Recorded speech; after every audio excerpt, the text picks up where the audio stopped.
In sports this hour, Australian cricket legend Michael Bevan is a two-time World Cup winner, and he knows a thing or two about delivering in big games.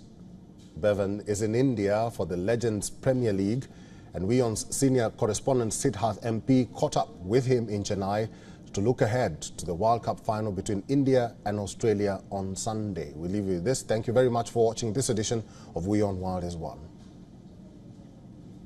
We're joined by veteran Australia cricketer Michael Bevan, who's here in India for the Legends League cricket. So how do you see this final between India and Australia? How exciting is it for you? I think it's going to be a great final. Obviously, India have played the most outstanding cricket so far. They'll be tough to beat. There haven't been many weak links for their team. They're on home conditions, so for Australia to win the World Cup, they're going to have to play really tough cricket, and they're going to have to improve a little as well. What is your advice for both India and Australia about the mental makeup for a high-pressure game like this?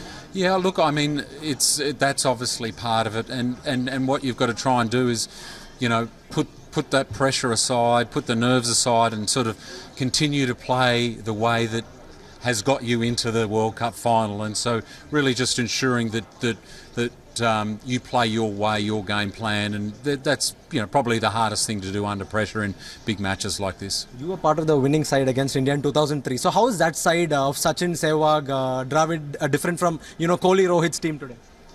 Well, I mean, look, India have always had fantastic talent. They've always had great players.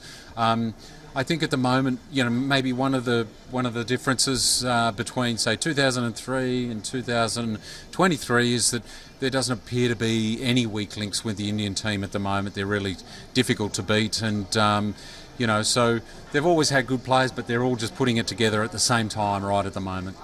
You've been a phenomenal finisher and a great ODI player. So how do you see Virat Kohli, his overall track record? And is he a different kind of player who brings a different style? Because not just an attacking style, but an overall better style? Yeah, he kind of blends, you know, the brilliance, you know, to set the tone at the beginning of the match, and then bat all the way through. So he's got multiple aspects to his game that allow him just to dominate one-day cricket.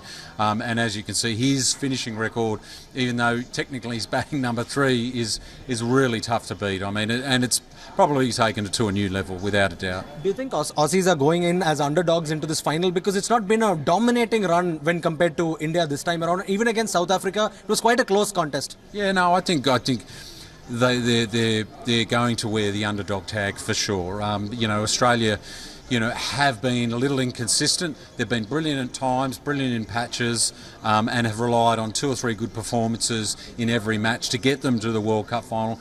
But I'm not sure that's going to win the World Cup final for them. I think they need to improve their game, maybe 10-20% just to be a chance of beating the Indians at home.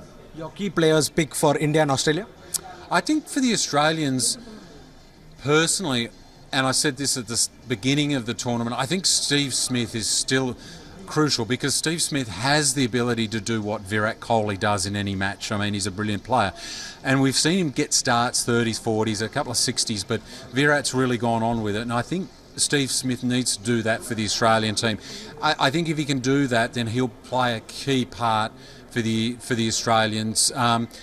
And maybe Mitchell Starc, we saw how well he bowled last night, and if he can do the same, swing the ball, get a couple of early wickets, then he'll probably set the tone then for Zampa, who's bowled really well throughout the tournament so far. In terms of the bowling-batting balance for Australia, who has to do a better job against India?